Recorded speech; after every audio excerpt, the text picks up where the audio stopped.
There once lived a young lady by the name Njoki, and she lived in Jiko village in Kiambu. She was very pretty and had many admirers ranging from teenage men to married elders. Many young men spoke of her beauty, and whenever she walked along the paths of her village, men would whistle with admiration since she was lovely to behold.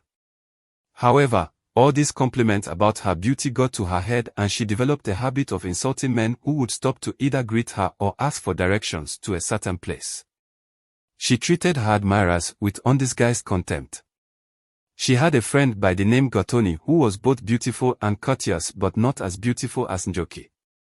Gotoni tried counseling her friend to treat people well, but to no avail. Gotoni's words of advice to her friend fell on deaf ears. One day, as Njoki went on an errand alone to the local shopping center, a group of young men started singing a song that had trended in the country, that had been sung by a local artist. The song, when translated from vernacular, advised one to be greeting people since money can disappear. As she got closer to the young men began singing louder, and when Njoki passed near them, she clicked her tongue loudly with contempt and went on her way.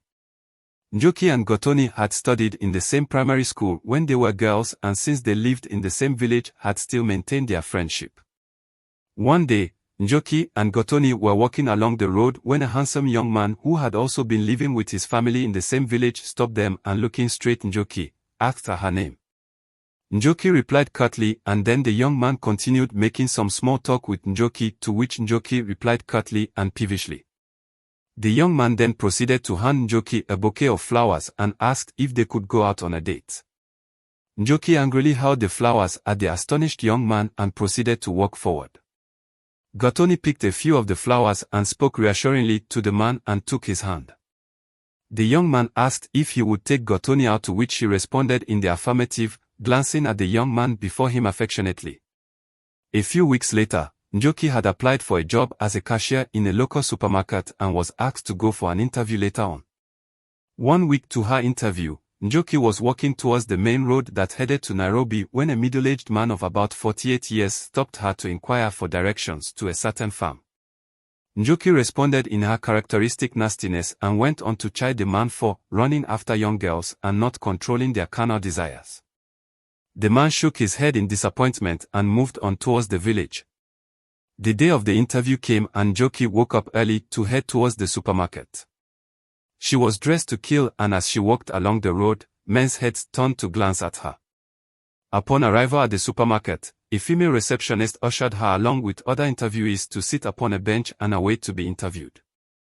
The interview went on smoothly, and the last part entailed meeting the owner of the supermarket. The owner came, and he was a dapper, middle-aged man, and when Njoki saw him, she let out an audible, horrified gasp. The man's eyes locked with Njoki's, and the lass knew that her goose was cooked. The man then went into his office and called the female manager to follow him. He instructed the manager to dismiss Njoki but to recommend her to a friend of his known as Wandri, who owned a boutique and was in need of a salesgirl. However, the man, whose name was Wanjao, instructed the manager not to let the lass know that she was being recommended to work elsewhere. The manager then went out to where the interviewees were seated and called Njoki. She instructed Njoki to leave, and Njoki did so immediately. She walked back home with tears almost dripping down her face. She promised herself not to be rude to people in future. As she was walking along the road, a car hooted behind her, and upon turning her head, saw her friend Gotoni riding shotgun. In the driver's seat was the young man she had rudely dismissed. They gave her a lift and announced to her that they were now engaged. When Njoki got home, she locked herself in her room, and early the next morning as she took breakfast she received a call from a boutique owner who informed her that she had been invited to fill a vacancy as a salesgirl. She heartily accepted, and as she went about her routine, vowed to change her ways.